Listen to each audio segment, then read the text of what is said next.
A SOUQ morning, this lovely morning, and welcome to SOUQ Business Landscape.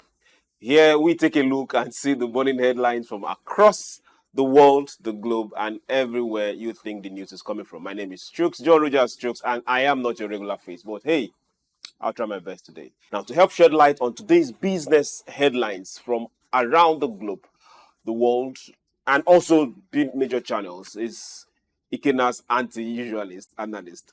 Business Day is the first, but before I get there, please join me as I welcome for your show to talk about things that are happening all around the world from the headlines of the prints. No other but Dr.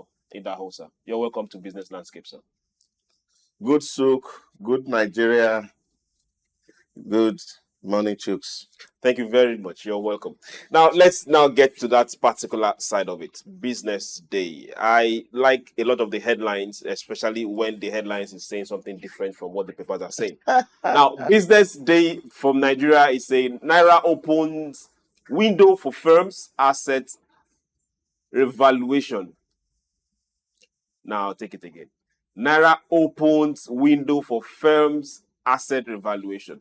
Now, if you look at that particular headline, we'll now start wondering, well, what exactly are they talking about? Now, let's bring it down. NNPC's $6 billion payment backlog fuels petrol queues. Now, let's leave that. Let's look at this particular first one. Naira opens window for firms' asset revaluation. If you happen to be someone that is not interested in what they are, the meat of the story, what will you make of that headline?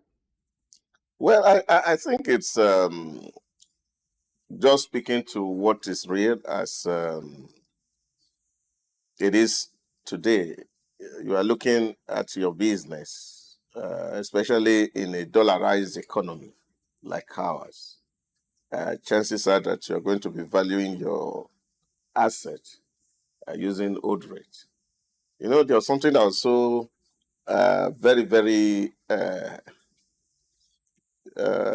profound that I heard yesterday in the argument for wage increment, for example, but though not related to this one, just to use it to create a context and perspective to what this is. The lady was saying at the time they agreed to 30,000 minimum wage. Okay. The value in dollar was 143 naira. Exactly. Now they are arguing for 60,000. That's on the government side. On the government side, the value is $42. Or so you see it. You can imagine and put your assets like that you say 30,000 10 years ago. And of course, that is the value, that can't be the real market value as of today, because we are still operating a dollarized economy and it has not changed. So what this means is that every firm will need to have to dust up because prices are increasing across sectors, across space. So if this building 10 years ago was 20 billion, you can imagine what that will be today. So the need for revaluation of the currency becomes really, really very fundamental. And that was why yesterday I was so happy to hear Adam speaking some of the issues that we're doing that are not right in the floor of the Senate when he was saying that there are a lot of saboteurs in Nigeria. Because this issue of... Don't you think he spoke that too late? Okay, yes, he said it in the first place. Yeah, but you see, has been in the front burner since. It is better late than ever. I was... yesterday, we were having this conversation and the chairman of PAC said, look, nobody can actually say, oh, I am not part of this problem. But what for him was quite fundamental was the fact that if I am part of the problem, you are part of the problem. Let's just common sense come to our head and then we agree and say, oh, let's do this right from today. And I think that is what it is for me. But looking at it, and I think the point that was being made is that why will, for example, we have a Dangote that is producing diesel for us. We don't need logistic costs to distribute that diesel within our space. Okay. But yet, you are having your agency of government still giving licenses to people to import diesel. At that point in time, don't you think by now somebody should be in jail? Owing to the fact that this particular saboteur, in quotes, are all government people, That is government what it is. agencies, government money. So that's it. And he was saying that he just feel that it's part of the rent-seeking game which we play. And that is why a lot of people would not... game at the expense of government. Poor people. At the expense of the entire government. So Naira is free falling, and the reason we all know, because we're all import dependent, and there is not so much export we're doing, and yet the things that we can afford and buy locally, we are neglecting it. Okay, let's keep going, because if we stay there, we will turn that particular headline to a full-time topic. Now let's go still on business day. NNPC's $6 billion payment backlog fuels petrol queues. Gradually, today we see queue, the day after we don't get to see queue. Today we see this price, the next day we don't get to see this price. Is it all because of that backlog? Whose backlog? I think NNPC has not been very, very honest with the public. That's my way of looking at these issues. You see, when on the 29th of May, the President of the Federal Republic of Nigeria said fuel subsidy is gone. On the 29th of May. Now, the very first day in office. And that was because this argument of provision for subsidy in the budget was actually what the government was writing on. And they said, okay, yes, of course, the immediate past regime has said by the end of June, which was the first quarter of last year, that there will be no more subsidy on fuel. So all the provisions that were made would have ended in July. And there were also works for the refineries, government refineries to work. Oh, yes. So what would this have meant? Is that beginning from the 29th of May,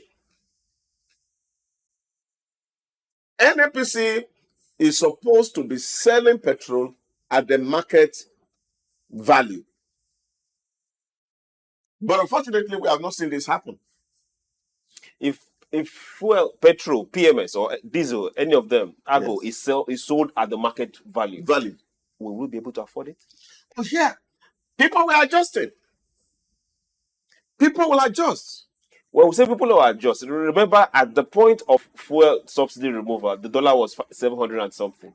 Yes. Good. Now the dollar is 1,500 and something, which automatically means that fuel cost is not what it is right now. So somebody is paying something somewhere. No. You see, I was listening to a conversation this morning, and though it was infantile from the argument, and I think this was about one state that said that, when the other governor was here, we were what we could earn was 12 billion. Today we are earning 27 billion. And it sounds as if the governor had done something. It's just dollar. But the truth of the matter is that the governor is only benefiting from what dollar has done for him. No, the removal of subsidy. So they are making more money from FARC. They are making more money from FARC. Thanks to now to the removal of subsidy. Now this person is claiming as if he's doing work. He has not worked. He has not done any significant thing to add $1 to his state. But now more money is coming from FARC. The question is, what is state doing with money coming from FARC? These are the measures that should be articulated alongside allowing market forces to determine the price of petrol. Okay, if market forces are determining the prices of petrol. So what that would have mean is that state governors would have invested, for example, in public transportations. Good. And if there are public transportations that are relatively subsidized, because this one would not be that the government is buying the petrol and people can commute from place to place. So that reduces burden for people. So these are the things that should have been in place, rather than lying to the public that there's no subsidy. Okay. And we are not able to supply petrol. Oh, Because if everybody is buying at market price, my own thinking is that NNPC should have money to import fuel. There's this argument that has always been there. We are kind of veering away from the headline, but there's this argument that's always been there that we can do without NNPC. You see, that argument came up yesterday in the meeting. Now, what was this argument? The chairman of PAC says, look, there's this theory that, government business cannot be run by a government employee. And he said, but let's put them side by side. Saudi Arabia is a government-owned parastatal, just like their values are different from ours. So that was the thing. So he made a joke yesterday, and he said he had the joke from Obasanjo, how God was creating everything and putting resources and disaster in some places. And then when he came to Nigeria, that when he finished making Nigeria and putting everything on the ground, and then all the angels in heaven were complaining, and then God said, just wait and see the kind of human beings that I will put in that environment. Oh, man, that's serious. Okay, now let's keep going on the headlines. High feed cost hurts Nigeria's 120 billion naira fish industry. That's a big one. Huge. That's a very big one. Huge. Yeah, but this again is a problem. Why on earth will Nigeria be talking about high feed costs? So what it means is that, okay, people who are doing fishing, the things that they use to feed fish is what is expensive. Yes. And that's what is holding this industry. What do fish eat? Food. What kind of food? You see, this is just where we really need to see that as a nation, to really look at what is our problem. The major problem still remains production. A lot of these things that we use in making these feeds, we tend to import them. We should not be. And they can actually be sourced locally. They can 100% be sourced locally. What is going to convince me that the fishes that were in Bayelsa River in 1960 were eating imported feeds? No, the fish, we now have a fish farm. Yeah, so what were the fishes in the river in Bayelsa, a river in Warri, Port Harcourt? What were they eating before now? At this point in time, we will go back to history to find that out. But we need to look at ourselves in the mirror at times. Honest truth. And until we get to that point where we can face brutal fact and just say things the way they are, we will remain in this circle of the blame game. Okay. You see, but what you see here is also rent seeking. Because we have formed ourselves into communities of rent seekers. Some people would have banded themselves and say they are the Fish Producer Association and they are all looking for their own subsidy. And I imagine they sit down in one place and they are calculating and the money comes. How does it get to the farmer in the first place? And we see those people, they will not even have a fish farm. Okay. While we talk of fish farm, let's keep going ahead. Strings attached to $150 billion Naira. Okay. For this has been a particular issue that has stirred several emotions for a while. Now, that's the samosa deal and an outcry from Nigeria.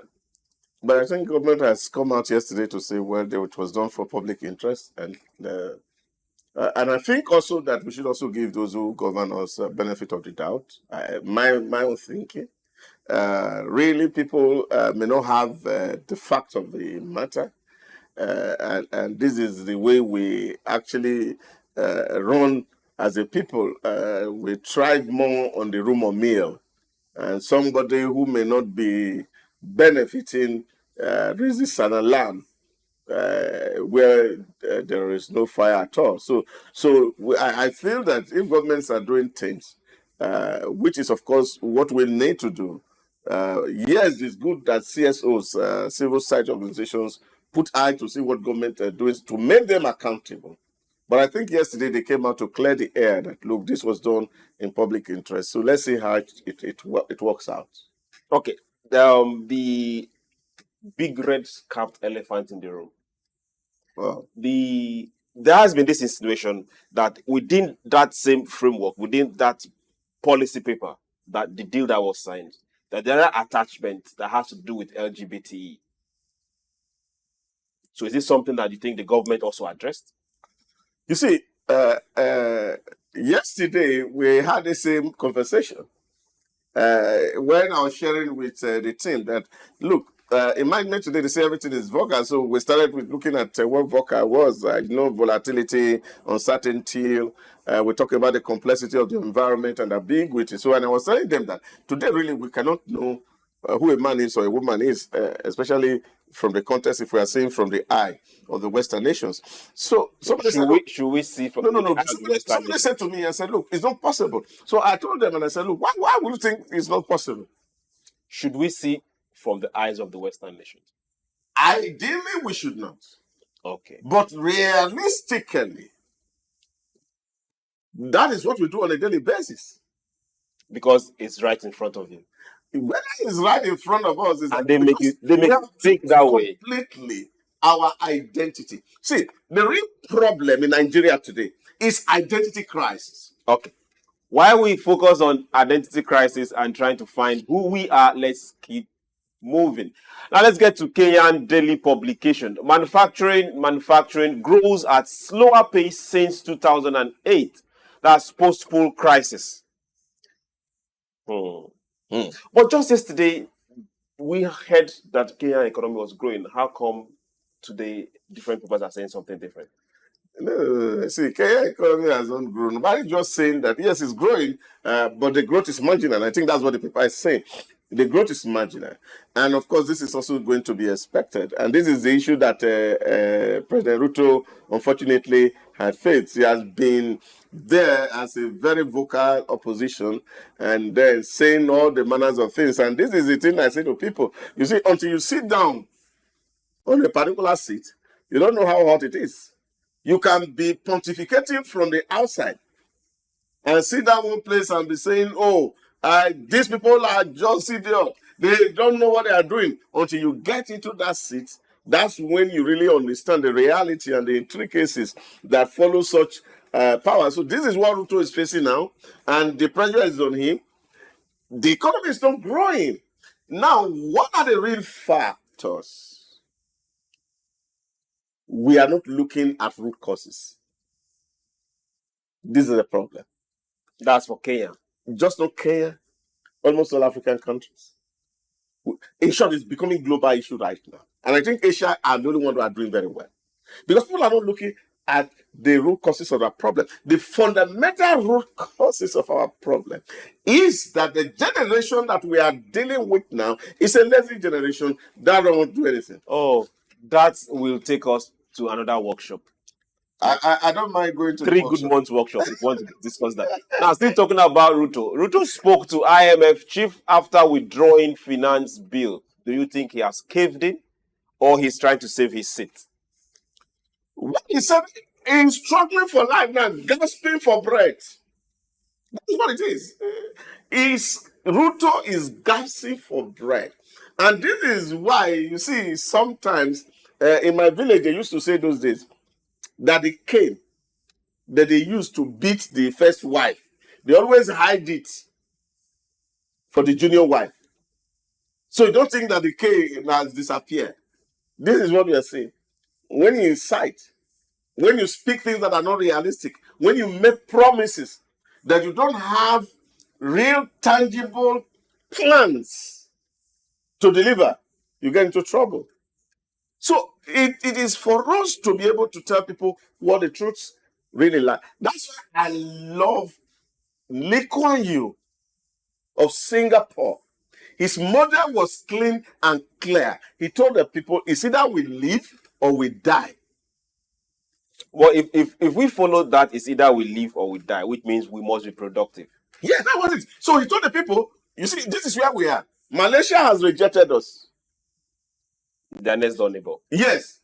But we can live if we do the right thing. Me, as your leader, if you elect me as your leader and allow me to lead you, I will take you out of trouble. But you will feel the pain. Okay.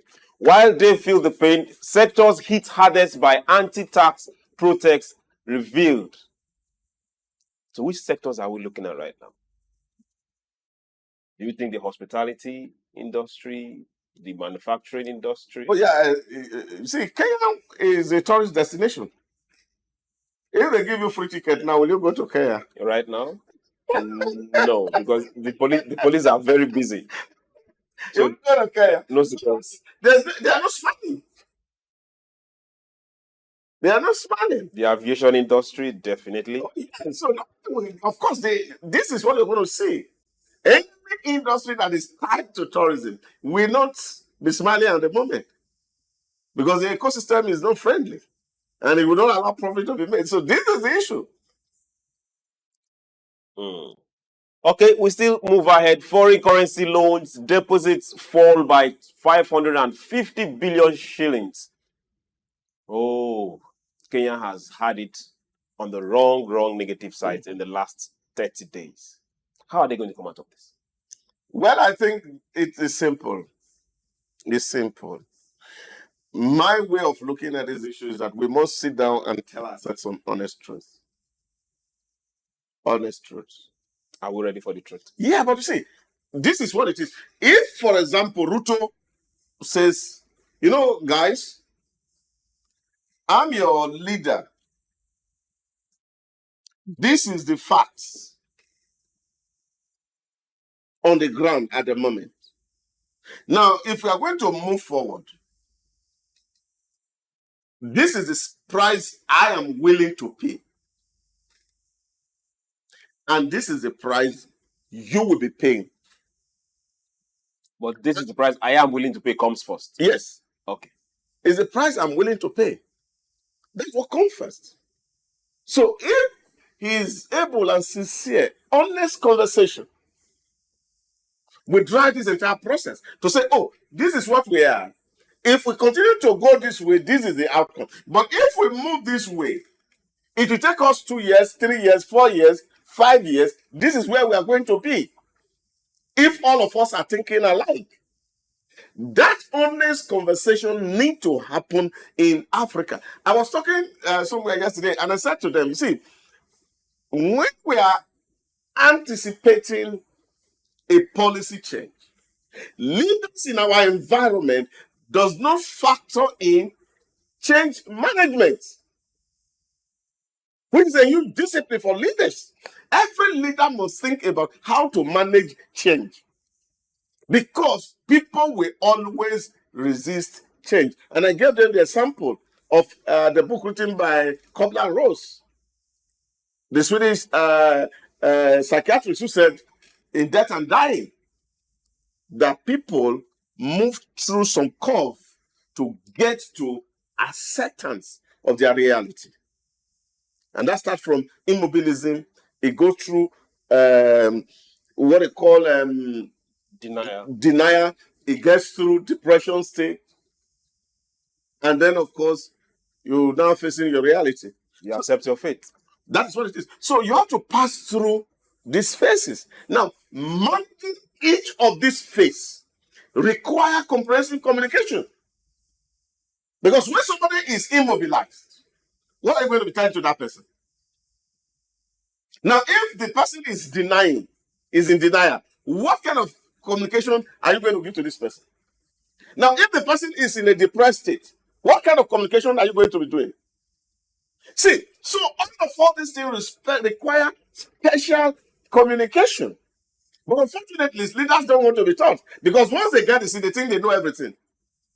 Okay, it's a case of I am God, you follow. Now let's get to Qatar news publication. Qatar's non-energy economy signals demand strengthening in June, sharpest growth in 2 years. Now, while other nations, majorly some African countries, a lot of African countries, and some in Europe are busy falling by the wayside, Qatar and the Middle East is high flying. Not just Qatar, I told you Asia. The whole of Asia. You see, we cannot stop emphasizing this nation. And like I said to anybody who cares, the Holy Book says, righteousness exalts a nation. Sin is a reproach to any people. Okay, why righteousness is exalting a nation? How can we copy what's happening? That is the thing. Copy righteousness. How do you define righteousness? Because that is ambiguous. Doing what is right. Simple. That is not simple. If doing what is right is simple, I've got to pass where we are. Yeah. Long it's very simple. Do what is right. Simple. What is right to who? Because what is right to one is not right to the other. No. There's universal morality. Same bedfellows are doing right. No. There are universal morality. Okay. They call it the golden rule. What don't want somebody to do to you, don't do to another. It's simple. Okay. What you don't want someone to do to you, don't do to another. You said it's that simple. It's very simple. How simple is simple? As simple as simple. Okay. We keep going. Now, for those that are still wondering, Asia is doing right well. And for every single person, EU slaps Chinese electric cars with tariff up to 38%. That is when we tell you people are doing well. And in Nigerian palace, they say somebody is cutting them eye. Bad belly. They will pay dearly for it. They will pay dearly. The population of the entire Europe is not up to 700 million people. And China is well above 1.4 million. India is more. So they will suffer. We saw yesterday the Prime Minister of UK is sharing food and bread in the streets. McDonald's, to be precise. To win election. See, these people must have to understand reality. That the way they are going, you see, the way they put it, there's a way that cement right to a man. The end of that road is destruction. That's where they are heading. Now let's face this. Let's face this fact. Who right now can compete with China when it comes to electric cars? They are not in Europe. Their company can produce, but they cannot. They don't have cheap technology. So, which means their people will pay through the nose. So, government will go ahead to subsidize this thing, and that increase government burden. They will not be able to meet their social obligation to the people who they are promised land, and then you will see Europe caving in. That's a crisis. Now, let's keep going. Turkish Central Bank chief extremely determined to cope enduring inflation. Now, Turkey seems to be the one that has a question mark. If it's not fighting terrorists, it's fighting itself, it's fighting its neighbors, or earthquake is asking it questions. Oh, yeah. That's nature. Okay. We can't fight nature. We can't fight nature. Yeah. Does it have anything to do with righteousness? That's just by the side. Now, Treasury bills, SOUQ is everywhere. Auction attracts bids worth 6.6 billion Qatari riyals. That's from the Financial Express. Okay? Yeah. Good things are happening. That's Islamic Bank. But we get to see them execute a whole lot of projects across the globe. No, in Nigeria, you see plenty of SOUQ projects. They're Yes. everywhere. They are in UK. They are in America. Okay. Yes, at this point, I want to say thank you very much for being part of SBL, SOUQ Business Landscape. Your regular host and the man with the most. I'm talking about Ike Namba. You will get to see him again on Monday. So don't lose faith. Thank you very much, Doc, for being part of this show. Always my pleasure. I tried my best in sounding like him, right? I tried. Okay. My name is Chuks John-Rogers. Chuks. We'll do this again on Monday. But before then, hey, do have yourself a very beautiful day. Remember, early exchange comes up at 8 o'clock on SOUQ News. And like we always say on SOUQ News, if you want positivities, no negative energies, tune to SOUQ News. Bye.